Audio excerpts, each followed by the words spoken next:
മിനിസ്റ്ററെ, മിഥുൻ്റെ വലിയൊരു സ്വപ്നമായിരുന്നു ഈ വീടെന്ന് പറയുന്നത്, അത് ഒടുവിൽ യാഥാർത്ഥ്യമായിട്ടുണ്ട്. വലിയ സ്വപ്നമായിരുന്നു. മിഥുനില്ല എന്നുള്ളതാണ് ഏറ്റവും വലിയ സങ്കടം.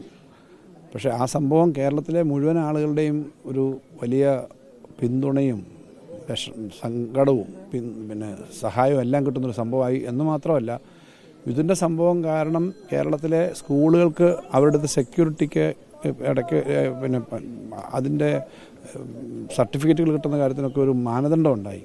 കാരണം ഇങ്ങനത്തെ കാര്യങ്ങളുടെ സുരക്ഷ, സാധാരണ സ്കൂളുകളിൽ കുട്ടികളാണ്, അപ്പോൾ അവിടെ കൂടുതൽ സുരക്ഷാ ഓഡിറ്റ് തുടങ്ങിയ കാര്യങ്ങൾ വന്നു.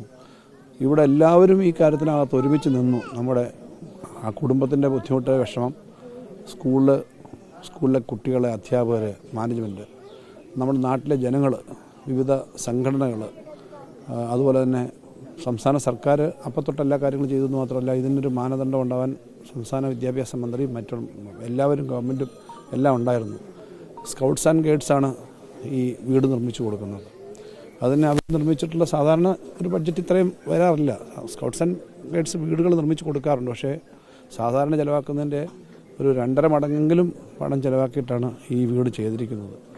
വിവിധ സംഘടനകൾ, മാനേജ്മെൻറ്റ്, ഗവൺമെൻറ്, ഇലക്ട്രിസിറ്റി ബോർഡ് എല്ലാം കൊടുത്ത ആ കുടുംബത്തിന് സഹായമായ കാര്യങ്ങളെല്ലാം ചെയ്തിട്ടുണ്ട്. ഇങ്ങനൊരു ജനകീയമായ ഇടപെടൽ വന്നത് വളരെ വളരെ ശ്രദ്ധിക്കപ്പെടേണ്ടതാണ്, എല്ലാവരുടെയും പിന്തുണ കിട്ടേണ്ടതാണ്. പക്ഷേ ആ കുഞ്ഞ് മിഥുൻ നമ്മുടെ കൂടെ ഇല്ല എന്നുള്ളതിൻ്റെ ദുഃഖം ഇതൊന്നും പരിഹരിക്കുന്നതല്ല. പക്ഷേ ചെയ്യാവുന്ന എല്ലാ കാര്യവും ഇപ്പോൾ ചെയ്യാവുന്നതിന് നാട്ടിലെല്ലാവരും ചേർന്നിട്ട് ആ കുടുംബത്തിന് പിന്തുണ കൊടുത്തിട്ടുണ്ട്. അതാണ് ഏറ്റവും നല്ല കാര്യം.